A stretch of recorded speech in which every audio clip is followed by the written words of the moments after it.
Welcome to episode 15 of Return on Wellness, featuring an enlightening conversation with Janice Cardinale, the founder of EventMindsMatter. I am your virtual host, David V. Stevens, here to share what our custom wellness GPT summarized to expect in this episode. With a rich background in the events industry, including a significant tenure at the Idea Hunter, Janice has been a vocal advocate for mental health and wellness within the professional sphere. The episode delves into her personal journey with depression, the catalyst for her advocacy, and the critical role of mental health awareness in the events industry, especially in the wake of the COVID-19 pandemic. Starting off with the state of mental health in the events industry, we highlight the importance of discussing and addressing mental health within the events industry. Janice's personal experience with depression and her observation of the industry's struggles during the COVID-19 pandemic underscore the need for a culture that supports mental wellness. Next, we speak about building supportive communities. Janice will discuss the foundation of EventMindsMatter as a response to the industry's silence on mental health issues. The initiative aims to create a community that promotes open discussions about emotional health and well-being, providing a platform for education, resources, and advocacy for mental fitness within the industry. Lastly, we speak about the need for change and education. A significant focus is placed on the necessity of shifting industry norms towards better mental health support. Janice dives into how incorporating mental health education and practices into the fabric of corporate culture can help address the core issues.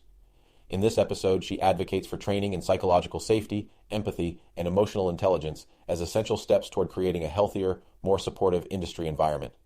All this and more in this episode of Return on Wellness. Aloha. Welcome to Return on Wellness, a web series brought to you by Olympian Meeting. Hello, everybody, and welcome to this episode of Return on Wellness. This is episode 4 of season 2. Today, my guest is Janice Cardinale, the founder, or one of the founding members, I should say, of EventMindsMatter. Her former title was Idea Hunter, but we're going to jump into it and just get started. So, Janice, good morning. How are you today? I am fantastic, and I'm thrilled that you gave me this opportunity to come and talk about my subject that I care so much about.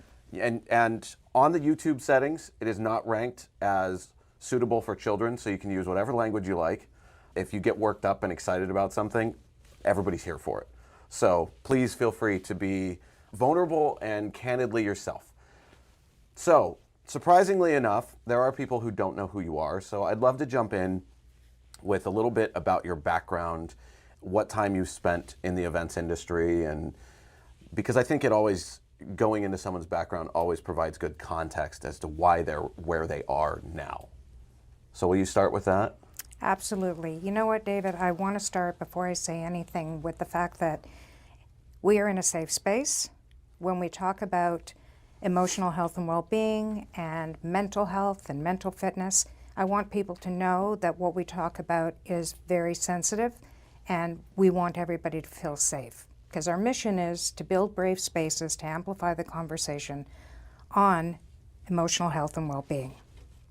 So that's like your own personal safe harbor statement. Yeah. Perfect. Love it. Okay. So, and now I forgot what I'm supposed to answer that you asked me. Tell us about your background. I always like to know how you got to basically where you are now. It doesn't have to be super long, but just some color. Okay. My entrance into this industry was over 20 years, and it started with my business called The Idea Hunter, which was a corporate entertainment business that evolved from starting at social into corporate. And it grew and it grew based on the relationships that were built, and as I brought on new people, it grew even more, and today my daughter owns that business. Excellent. And what is the name of that business? The Idea Hunter. It's still The Idea Hunter. Okay, great. Okay, so you have spent a couple decades. I've been in events for 20 years myself. Mm-hmm. So, and you also spent some time in fashion, You want me to go backwards? Well, because it's not quite. I should have said that. I didn't know if you wanted that. We can include it. I think it explains why you look so fabulous today. Thank you. But you did spend some time in fashion as well. I absolutely did. I had a company for 16 years called Only Accessories. We were the Canadian distributors for a very well-known brand called Spanx. Oh. And I decided after 16 years I wanted to change because my children were getting older, and little kids, little problems, big kids, big problems, and I wanted to be around. So I took a shot on coming into events with not knowing the first thing about events, but I'm a risk taker, so it's part of my DNA. I love it. So with getting into events, with spending 20 some odd years in the event space, you obviously, and then starting this initiative, you have started EventMindsMatter, there's clearly, you started to see that there was something wrong. So I'm curious about, one of the things I'm really trying to explore with people is lots of people have ideas, right? They have this like harebrained idea and they're like, oh, we should blah, blah, blah, or I should make luggage with wheels that lock, or, you know, I'll go on Shark Tank and become a billionaire. Then you go look online, oh, it already exists.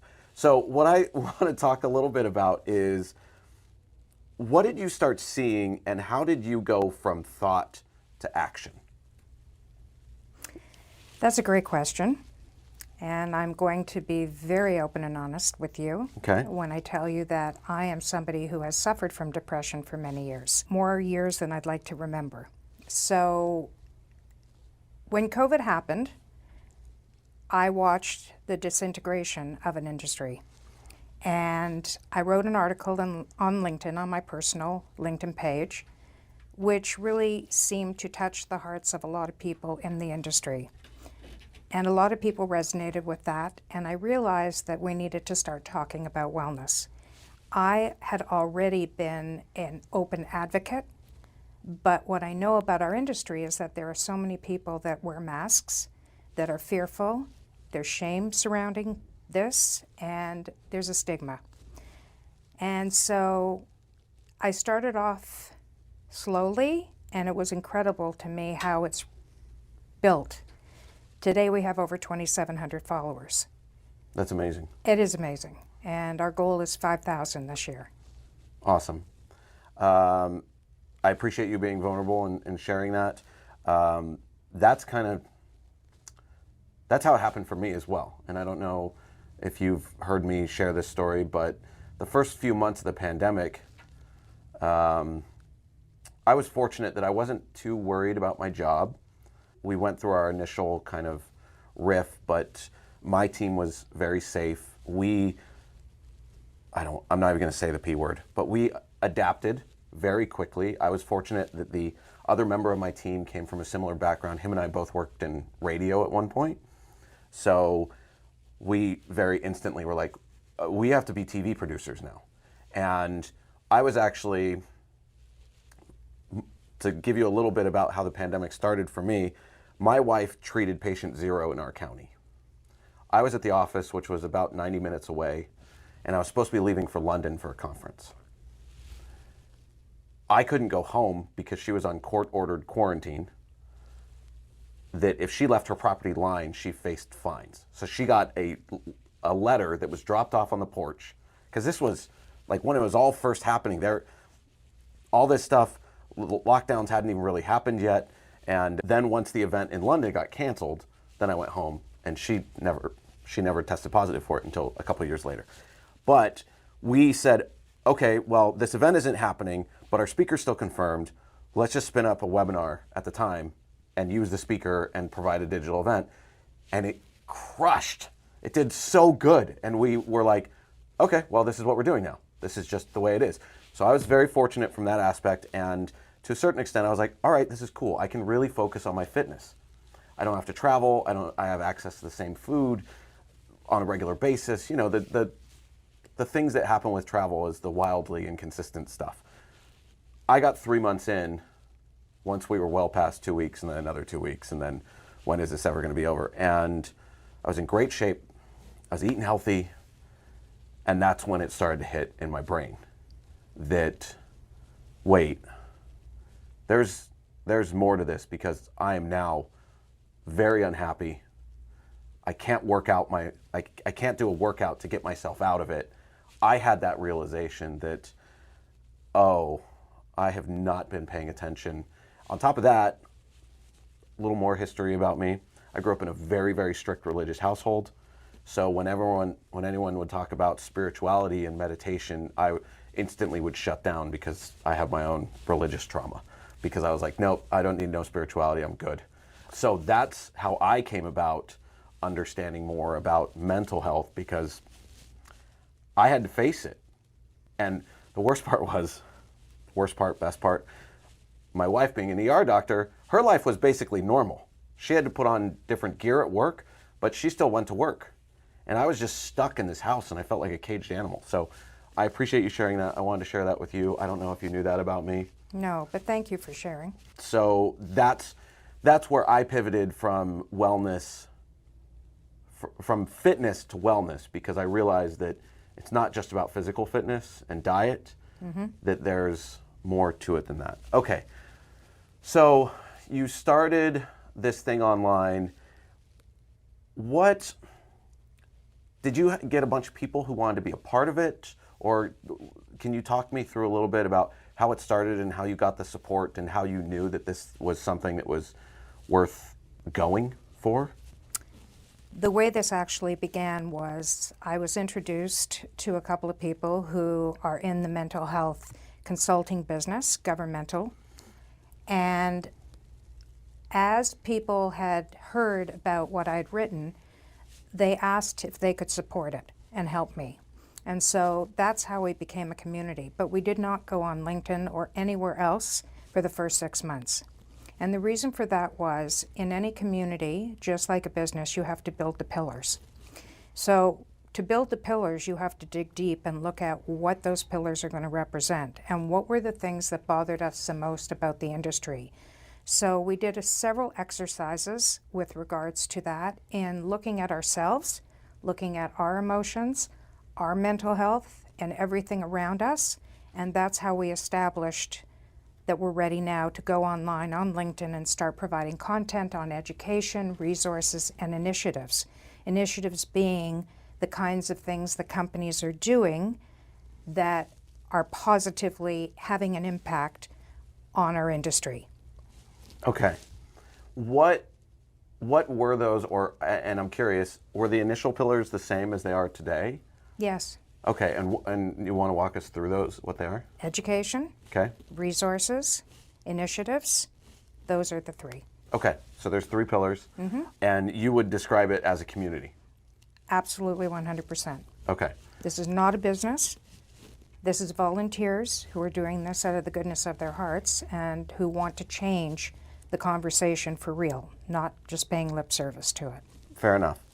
I'd like to dig into a little bit about our industry and what kind of things you saw that has caused this, because this doesn't happen overnight. So what have you seen that are the problematic things in our industry? Well, first of all, in my opinion, everybody has mental health. True. That's Agreed. to begin with. But secondarily, I can give you examples such as getting the phone call on a Friday afternoon for an RFP due on Monday morning. And, you know, like any independent entrepreneur, you'll race for it. And you will put everything else aside, including your family, to get that RFP ready. And then you hope and pray that you get the RFP. So that's one problem. There has, within our community, we've seen a lot of toxic leadership. Not necessarily in my particular case, but in the members' cases. So where there's no understanding, appreciation of their work, there's no real benefits to them in terms of changing the culture within the organization. So those are a couple of things, for example, that we talk a lot about. And how can we bring more people out? And what is it going to take to really change the core of the problem? Yeah, I think there's also just this unspoken demand that we're all supposed to be accessible at all times. And I don't know where that came from. I don't know why that's a thing. I think it's a predominantly U.S. thing. Not necessarily. Fair enough. When the term quiet quitting came out, I was really annoyed with it. Because to me, I thought, so are you complaining that I'm setting boundaries? And that's how I saw it. I had a very protective head of Europe field marketing who I would send emails to the person who ran field. She was in London and she ran a team of a couple people over there. And I would send an email during my workday to people in, let's say, Germany. Mm-hmm. And I would CC her so that, I was following up on things or whatever, but it was during my workday. And she would reply to me, I hope you're not expecting a response. Or like I'd get a Slack after sending the email. I hope you're not expecting a response. And I'm like, no, I'll get a response when they're back in tomorrow. Well, we don't reply after hours here. Oh, totally get that. I understand. But clearly there was other people. And that was all around the time of the quiet quitting phase. And I was like, see, that's why I say I don't know if was a predominantly United States thing or not, but. No, it was everywhere. I hear what you're saying about the European, thought leadership, perhaps. But I think those of us who have really been involved in this particular, discussion have also recognized that I know in my signature, I write something about the fact that if I send it late, because everybody works at different times, that there is not an expectation for somebody to answer that right away. And yes, boundaries has come out of this because we never talked about boundaries before, but a lot of what is the problem are the client expectations, which are often impossible to meet. And so I know that a lot of my colleagues who still are in the industry and delivering on the vendor side have chosen to not take every single request that they get, because those requests that are demanding and that are now impossible to deliver right away, that's something that they don't want to be doing anymore, which is what they were doing prior to COVID. I'm curious, are you seeing more, when we talk about stress, and you are familiar with more sides of it, I feel like, than I am. I've been on the planner side, and I know what kind of things have been expected of me internally. Have you seen it more? Have you seen more demanding coming from the planners, or more stress from the planner side, or from the, I'm going to call it the partner side, because I don't like to think of people as suppliers, because planners would not be successful without good partners. Mm-hmm. But, or is it pretty evenly split? It's evenly split. Okay. I believe that the vendors are smarter today than they were before COVID. I know that the clients still have a tendency to behave the same way that they did prior to COVID.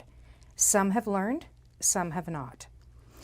And again, it just depends. And if we go beyond our industry into other industries, there's a lot of oppressed situations happening and keeping things very down. The other problem with all of this is that there are still people leading a hustle culture within our industry. And again, our focus for opening the community was the next generation of event professionals. Which some may argue is sustainability. Correct. Sustainability, there's 3 P's in sustainability, and everyone forgets about the people one. Mm-hmm. People, planet, profit. Everyone likes to focus on, oh, this is made out of bamboo, and this is compostable, and blah, blah, blah, blah, blah. And everyone ignores the people aspect of sustainability, it seems. I agree. So with that, everyone is familiar. There were a few years back, USA Today put out the top 10 most stressful jobs. And before we sat down, I sent you some links because I was like, oh, I should Google this. Because I anticipate, I'm good with being fact checked. Like if somebody calls me out and be like, Dave, you were totally wrong. I'll be like, thank you for educating me. That's an open challenge. Feel free to question me and double check everything I say. I will usually say, I don't know what I'm talking about. It's just something I heard. With that being said, when I did the most recent Google search results, I got 3 different articles from fairly recently, and we did not show up on the world's most stressful jobs. And you had some thoughts on that, and I think this is I don't know that we're out of the woods yet, but have we maybe made some improvements? The answer is yes, Okay. but not on where we land on any kind of a scale. And I'm not sure that anybody is really in a position to measure that. Why do I say that? Because it's very easy for leaders to put Band-Aid solutions on problems as well as give them benefits to look after them. But until we become a priority within our organizations and we are able to have brave conversations within those organizations, we're not going to be any different today than we were all these years. And lots of people have come out and talked about it. They've gotten personal about it. I did my own due diligence this past summer when I asked female leaders, male leaders to talk about their mental health journeys. And it was absolutely amazing in how our analytics went straight through the roof, because people want to hear the truth. People want authenticity. They want to hear what people have gone through because people resonate with that. So, this is the thing, is that human sustainability is a very important topic moving forward. Safety is a concern. A lot of people do not feel safe in their work environments.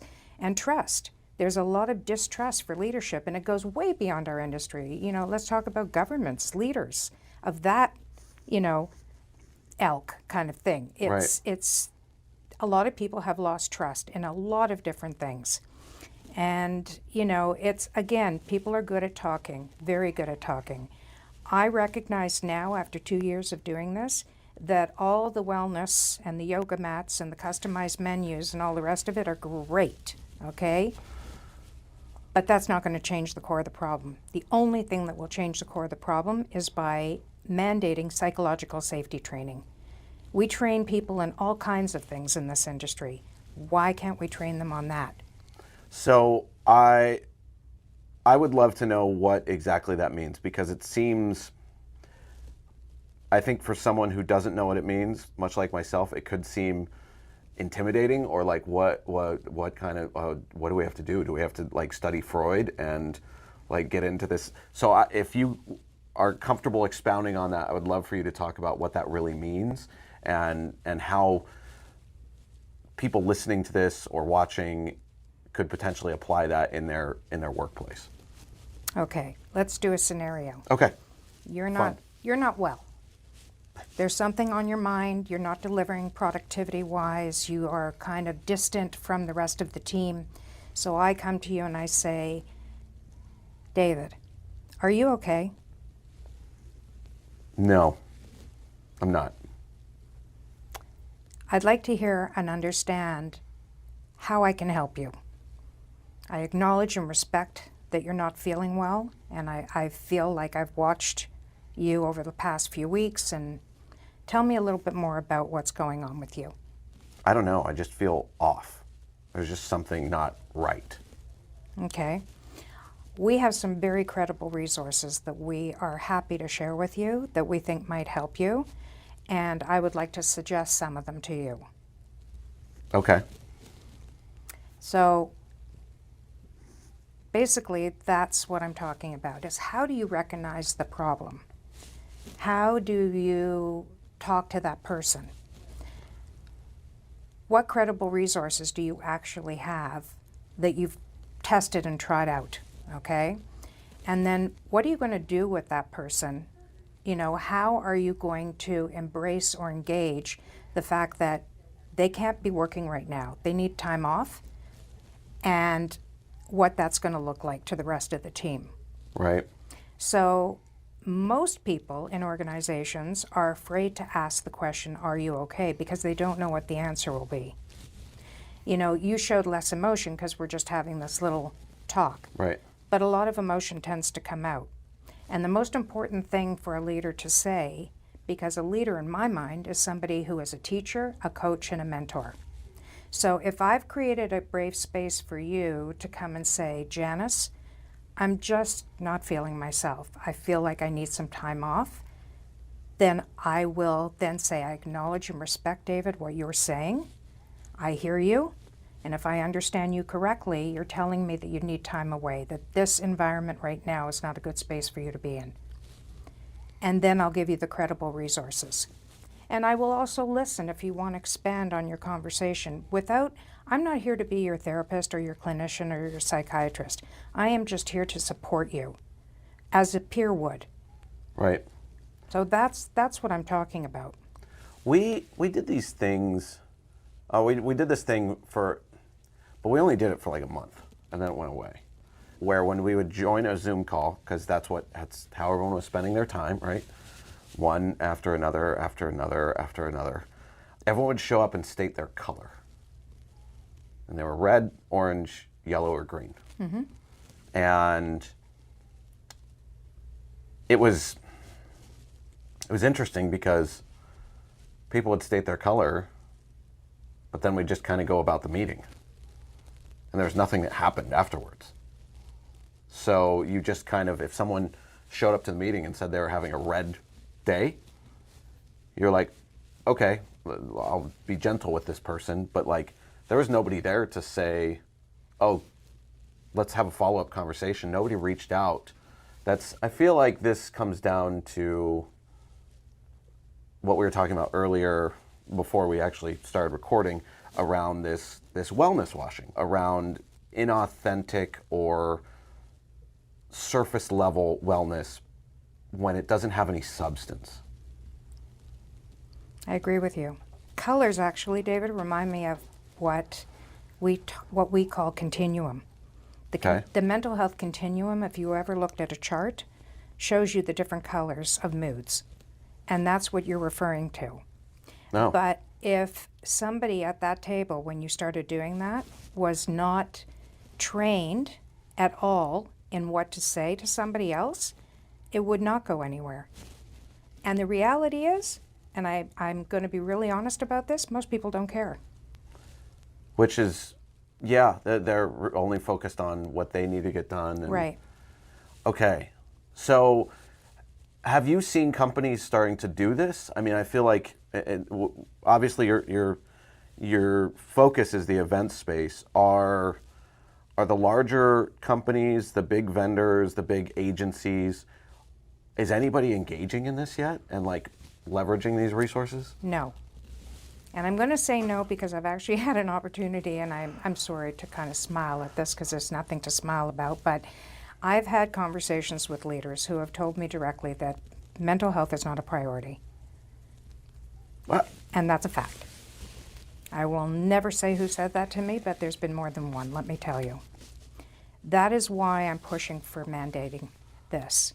Because the next generation, quite frankly, is not going to join your organization if they don't feel the culture suits where they're at in their life. And they are not all about the money or the hustle. They want to work where they know they're going to be appreciated. So I don't see a lot of people flocking to our industry. I happen to sit on the board of a college. I have about 20 students this year. All of them are event management and creative design students. And I sat down with them one day to have this conversation about their own emotional health and well-being.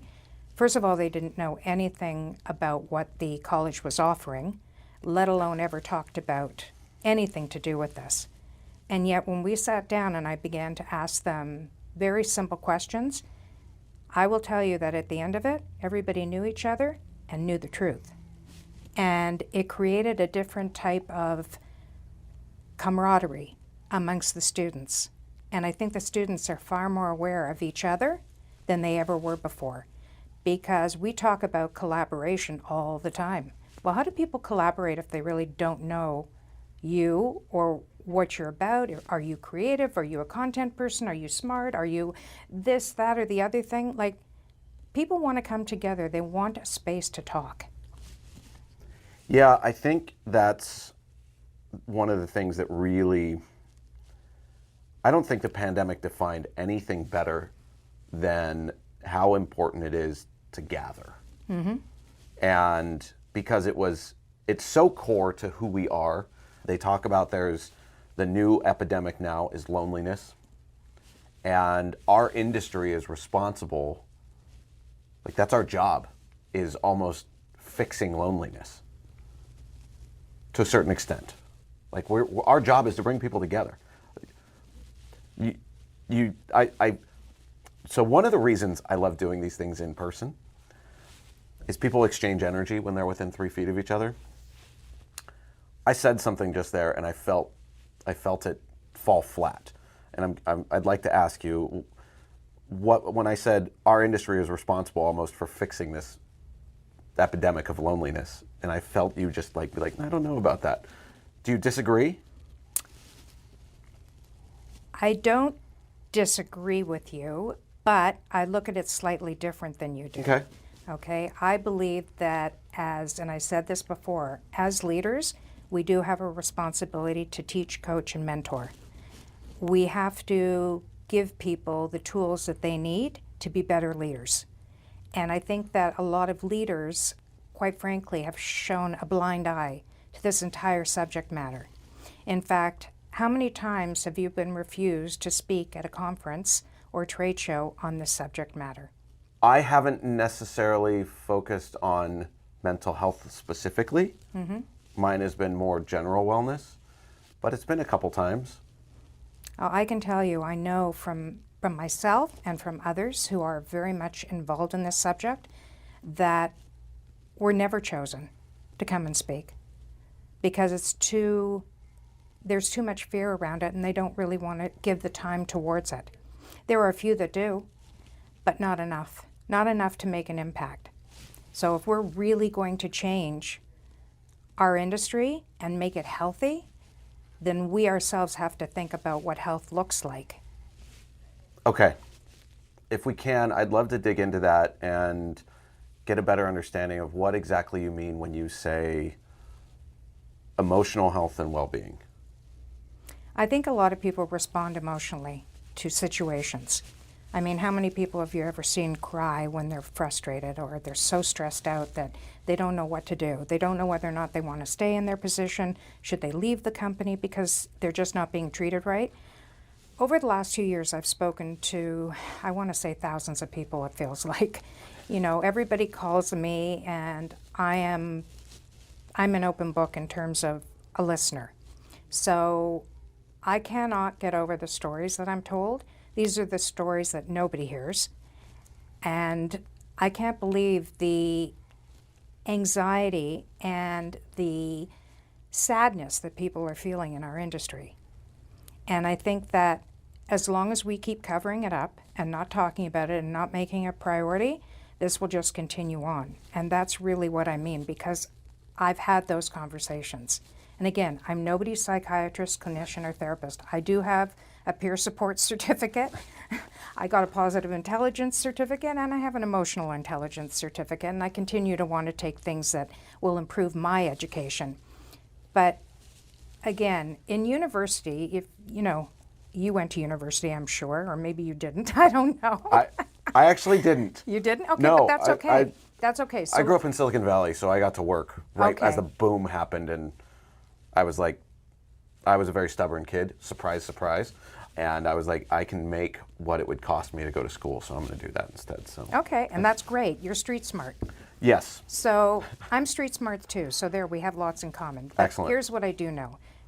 Psychology is a popular subject to take in university. It is the most actually used major as well, because it applies to everything. Right. And in business, you need a psychology degree, I often say, more as a joke than you do in the real life.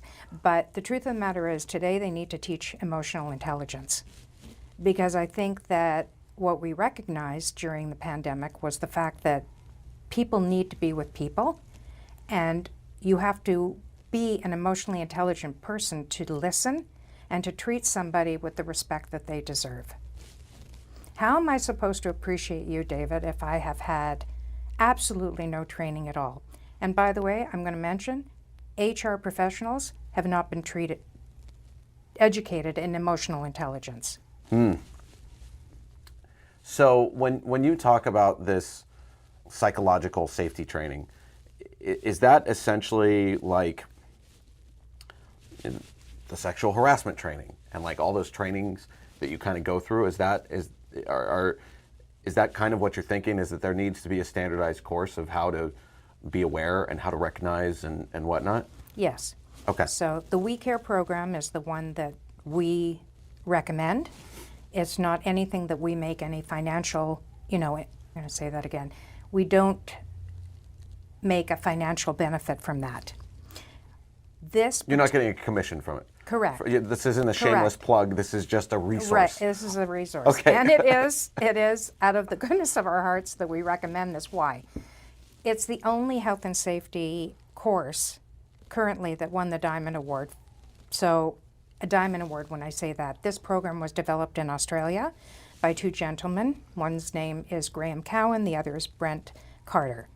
And they have been training leaders for many, many years using the same program, and the results have been through the roof in terms of the difference in leadership versus what wasn't prior to leaders taking this kind of a course. I also want to mention the fact that this course, as an e-learning course, so it's a DIY, is $95. Oh, it's not even expensive. Right. That's my whole point. And then there's a further course where you're actually doing it online with a course trainer, and that's $250. Both give you a credential, a micro-credential from Dalhousie University, and something you can post just like every other certificate. We love our acronym alphabet soup at the end of our names. Yes, we do. And what's the name of it again? We Care. We Care. Mm-hmm. Okay. To go back a little bit, what do you think is, and you can speculate, nobody's going to hold you to it. I'm giving full disclaimer right now. What do you think is the root cause of all this stress and anxiety and whatnot in our industry? People. To be honest with you. Is it expectations? Yeah, is it 100%. Is it because are we passing our trauma down because the people who are in the business got treated poorly and they just kind of Mm-hmm. I believe that everything in life is cyclical. So, I started a campaign last year called Hello, My Name Was Human. Right. And the test of this campaign was for me to take my badge at any show that I went to. Your badge that was this big. Right. Or my badge from right. registration. Instead of having my name, it said, Hello, my name is human. I wanted to get reaction from people. And I did get a lot of interesting reactions. Everything from, are you a robot? To, is that the name of your business? To, I'm human too. There was all kinds of different reactions. But at the core of what I wanted in terms of a reaction was, what makes you more human than me? What is being human? And I always say that for our industry, we're all going to trade shows, conferences, and events constantly, okay? And I say, how many times will you remember that person's name in a group that you just met? And you won't, 9 times out of 10, remember that name. But what you will remember is how somebody makes you feel. And we've all heard that, yes. So I take it back to grassroots in terms of, how does a leader in that organization make you feel as an employee, as a manager, as a, as anything, as a person, as a human?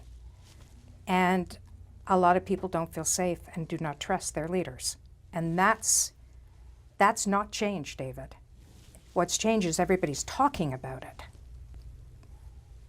Well, which is a baby step. I would think, yes, right? It's a good baby step. I think one of the things that stuck with me is seeing that sign, and I didn't really know what it meant when I saw it, but one of the things that's been percolating, let's say it's like a good sauce that you have to reduce and you have to let simmer and let everything come together. To me, that's what's wrong with our events, is that we don't treat people like humans. We treat people like they're robots. Mm-hmm. Because we build these agendas that are brutally intense. They are session after session after session. Then we give people terrible food. Then we keep them out late. Then it is documented science how much sleep you are supposed to get. Just like plugging in your cell phone, you can only charge that battery so much in a short amount of time. We've made progress that you can charge it up faster. Sleep doesn't work that way, unfortunately. And we literally have parties and sessions the next day that inhibit us from fully charging. And we don't treat people like humans at events. We treat them like they're robots. I love your analogy. It's so beautiful. Thank you. And it's so true.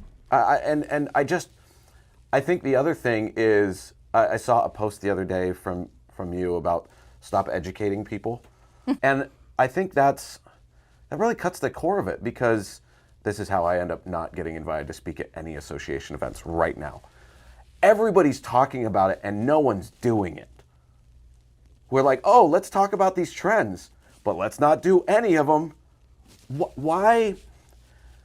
And I'm kind of going off script here, so I hope you're with me on this, because we've gotten apparently to the rant portion of the interview. Why is it so hard for us as an industry to adopt these new trends? What is the blocker for us to do these things instead of just doing the same old shit? It's honesty, it's authenticity, it's habitual, it's turning a blind eye to a problem. It's no different than walking past a homeless person and not saying a word, doing a thing about it. I mean, if we really think about, diversity, equity, and inclusion, think about where we are today. We still have a problem in all those areas, because there's a lot of lip service and media paid to all of these different subjects. But what is really being done by our governments? There's a lot of money being spent in not the smartest way. If I think about companies and the amount of money they put towards their benefits, and some have brought in, psychologists, that if you need somebody, you can go and talk to them within the organization. But you see, those kinds of things are good individually. That's not going to do anything for the company as a whole. And I think we have to stop looking at individuals just with that, thinking that that's going to help them, because they still have to come back to work. And so they're not going to be able to talk to anybody because they don't feel comfortable. They don't want to ruin their reputations.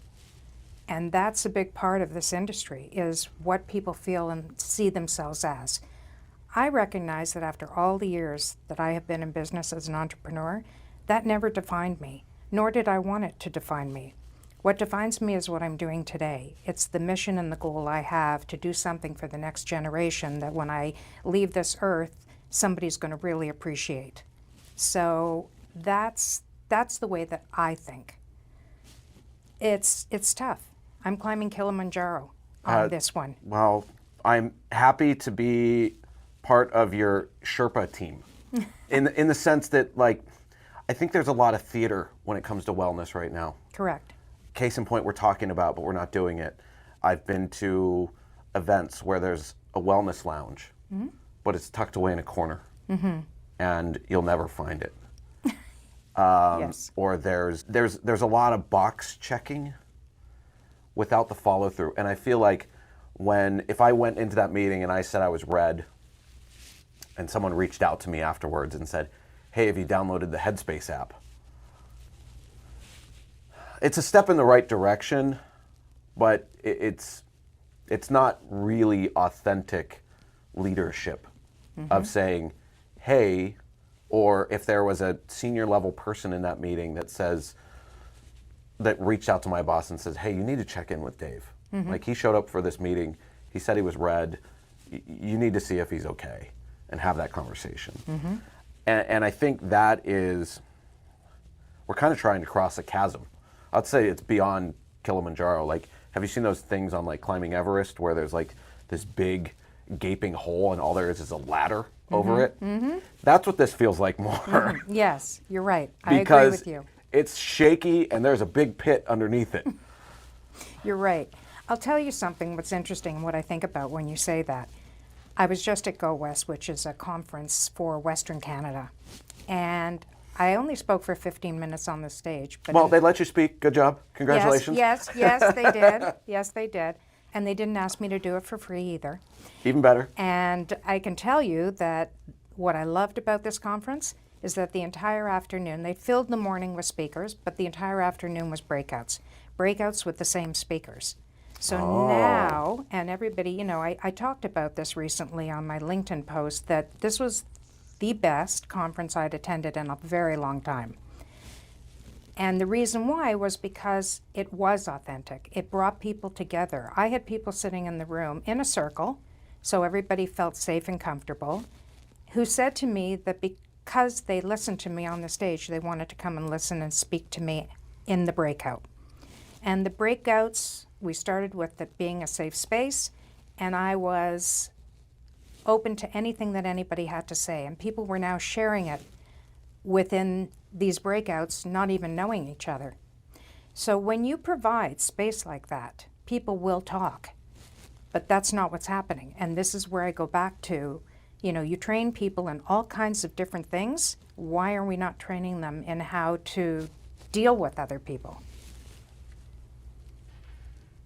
So I'm going to say something bold enough that you'll probably support it. There should be a portion of the CMP, or even more so the CMM. There's a lot of accreditations in our industry, and I'm guessing none of them currently include any type of mental health or emotional well-being training. 1,000%. Okay, well, EIC, you're on alert. It's time to make a new course. Oh. Or you don't even want actually a new course. You would prefer just a section, so that if someone has a CMP, you know that mental health has been, and or maybe some emotional intelligence as well, has been included in that. I probably could have benefited greatly from that. If they get their CMP, that's part of the training. Exactly. But the CMP, just as an example, only reviews their courses that lead to the exam, which is what they handle, every 5 years. So we missed the boat, even though we put in a request and, you know, followed their survey, answered their questions, but I was told that they're not ready for it. So, and that's not coming from me, that's coming from somebody who sat on their board.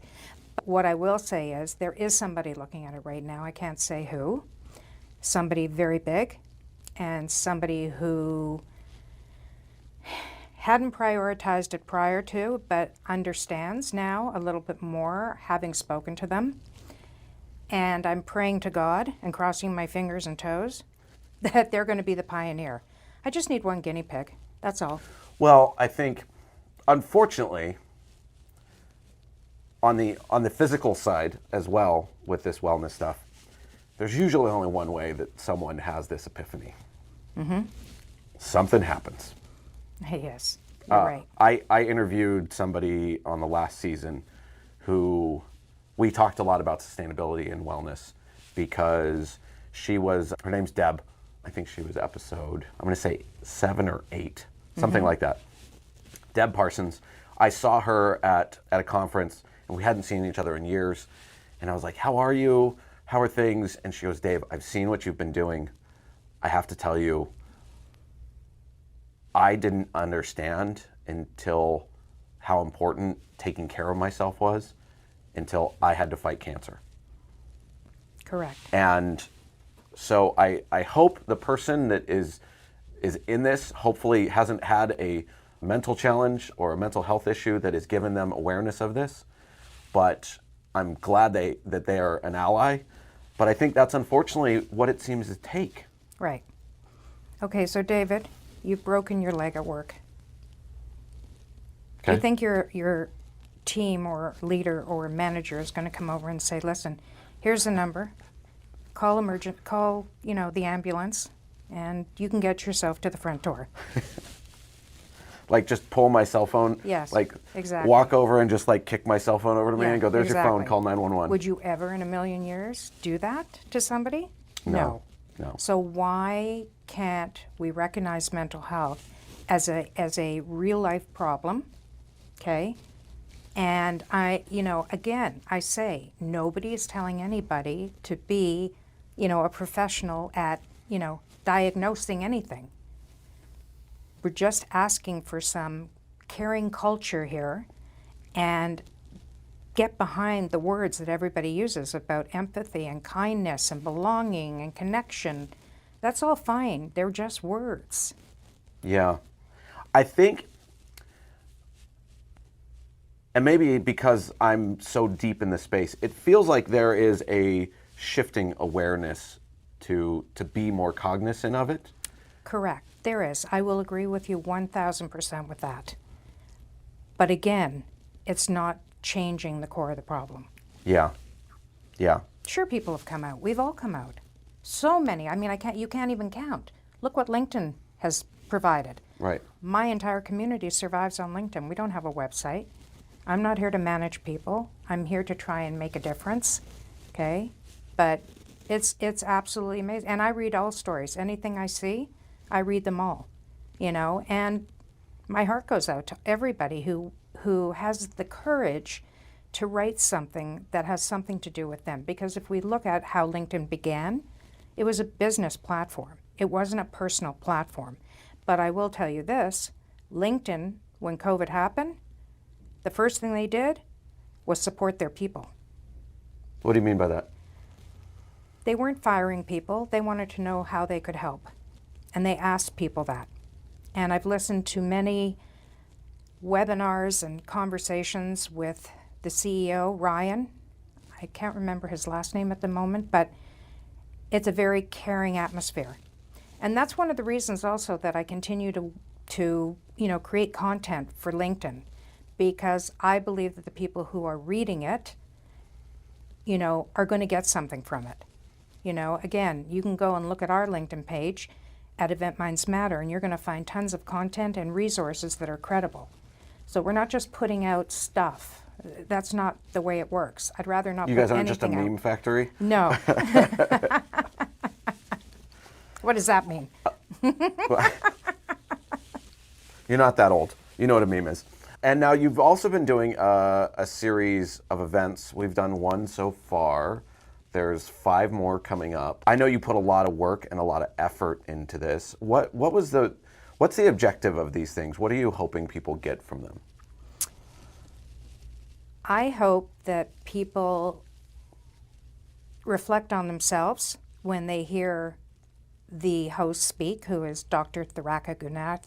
Oh, God, I say it wrong every time. Dr. T. Dr. T. Okay, I know. Try to say Hey, Dr. T.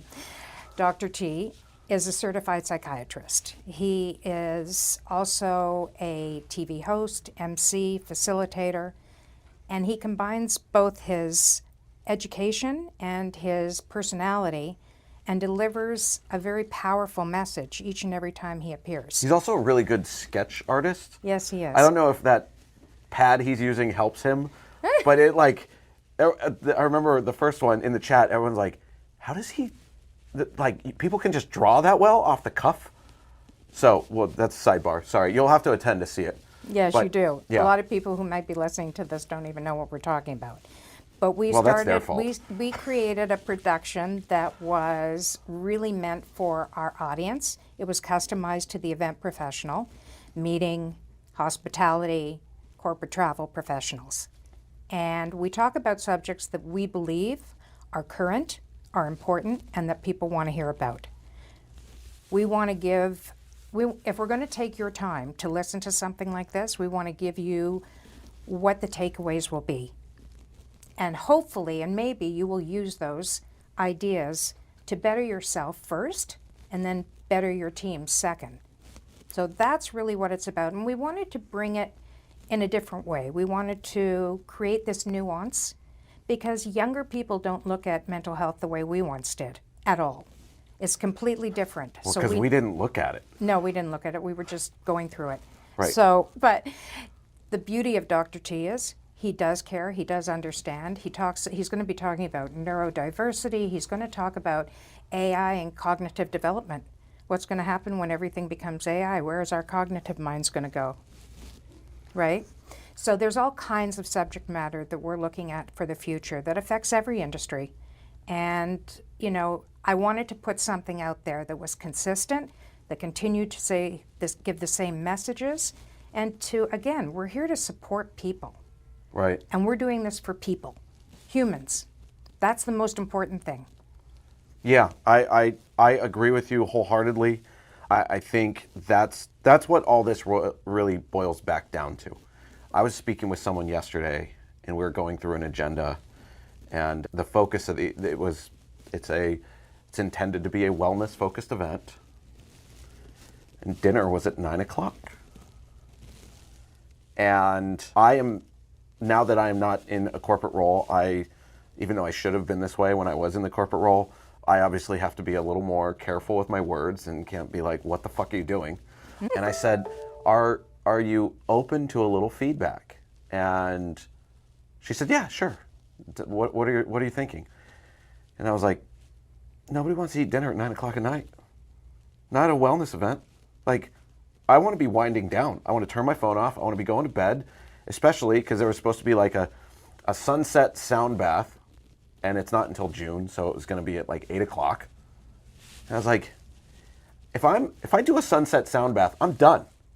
Like, not okay, I did this sound bath, I'm all zenned out, let's go rage at a club, or let's go have a loud dinner, and she pauses and she goes, yeah, I don't want that either.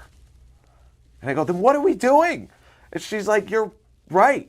I said, we're people.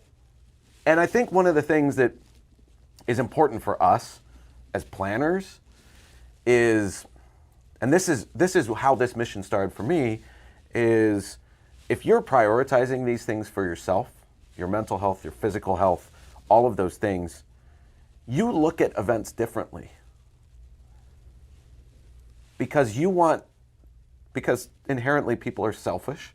You want what you want at that event. Mm-hmm.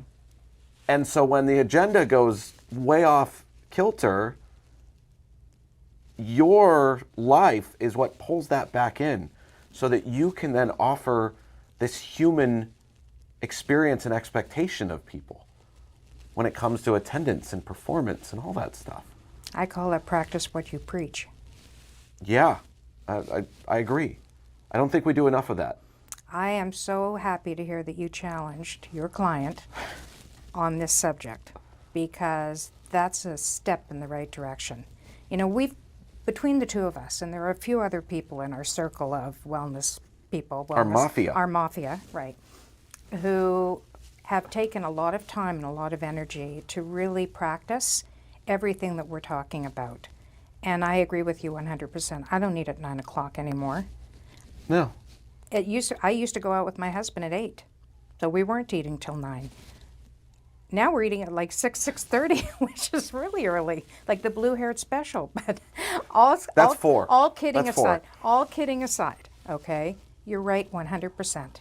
What are we doing for ourselves? Why do we have to eat at 9:00? What about all of our guests? What about our audience? Is that really what we want to be promoting? Yeah. And that's why I think it's important for us to put ourselves first. Mm-hmm. It's not selfish. It's okay. And I was just on a digital event, and the overarching theme was that self-care isn't selfish. Mm-hmm. It's actually generous. Mm-hmm. Because when you take care of yourself first, you can take care of other people better. And it's the adage, the oxygen mask on the plane. You got to put your mask on before you can help anybody else. Otherwise, you're going to run out of oxygen. You're useless to everyone else. Okay, as we start to wind down here, we're gonna get direct and say, what are the things that you want people to take away from this? What do you want them to potentially go do or take action so that they are better equipped in this space? I think getting your Be Well certification is one thing. Yes. Is there anything else besides that, or just start with that? I think they have to start with that, because everybody is getting a lot of things around them in the bigger organizations. It's unfortunate when you're independent or you're running a smaller business, you can definitely educate yourself and your team, but I think that that's where to begin. It's not expensive. It's an easy, to learn course. Do you know how long the course is, approximately, like hours-wise? Well, 40 minutes for the DIY e-learning. That's it? That's it. Wait, it's $95 in 40 minutes? Yes. I know it's hard to believe, but it doesn't take, the funny thing is... I might have that by the time this episode hits the air. Exactly, for sure. You know what is funny? After the breakouts that I did in Edmonton, I can't tell you how many people signed up. That's real change. Some of those people, by the way, are in the hospitality industry and wanted to take it to their leaders of very big hospitality chains, and then they decided they would just do it for themselves. And once they did it, then they would go back and make a suggestion. I don't care how we do it. We just have to do it. That's all. Okay. 40 minutes, $95. That's a heck of a lot easier than a CMP. Yes. And you don't have to memorize the standard size of a lectern and chair spacing. I think that people will find this very, very satisfying, I have to tell you. There's a benefit to everything you do when it comes to education. This is education. Yeah. Let's look at it as the same as any other education you would take anywhere. Okay? Yeah. So why wouldn't we want to educate people to be better at treating other people better? I think, so I also hold my Delos Wellness for Meetings and Events certification, and it was primarily an environmental, light, water, air quality, those kinds of things. It essentially, for those of you familiar with a certain hospitality brand in Las Vegas, has these meet well, stay well, etc. named things that they partnered with Delos to create a independent version of that thought process. And the person behind that is Mike Dominguez, which is why then he released, of course, that. And I think this is a really great supplement to that, because there was nothing about anything around mental health. And so this is, I think if you're going to go get your Delos, you should definitely get this one as well. Yeah. Okay.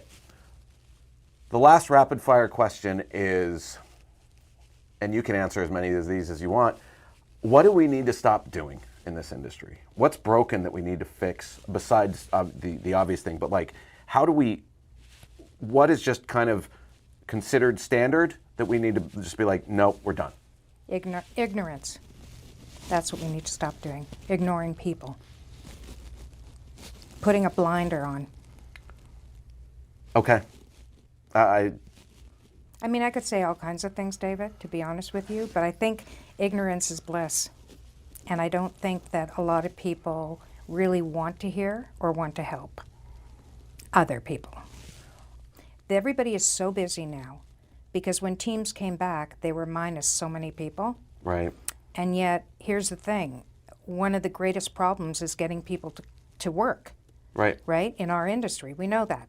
From catering to, decor companies to AV companies. What are we going to do about that? How are we going to attract people back? Is it going to be with, okay, you're going to come, we're going to hustle, or you're going to come and we're going to care? Yeah, well, and if you're trying to appeal to the next generation of planner, you have to care, or they're going to leave. And I believe that the next generation is interviewing the employer. It's not the employer interviewing the employee. I love that. I sincerely believe that when they sit down, they have a lot of questions, and one of them will be, what is the culture here at this organization? I used to let people go and meet some of the people that worked for me in the days that I owned the Idea Hunter. And you know what is the best thing that I did?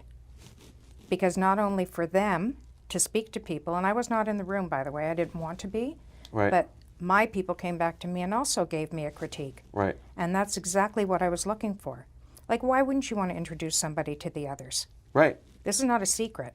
Yeah. So let's open up a little bit here and let's be prepared for what this next generation is going to ask of us.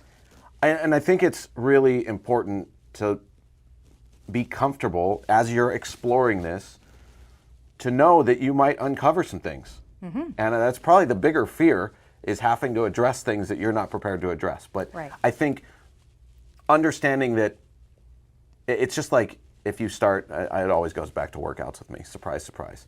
You don't know how new or difficult something is to you until you try it. 100%. But the fact that you're trying it and you then can learn what you need to improve on is the opportunity. Oh my God, I love that. Then let's end it there. Yes. Okay. Okay, perfect.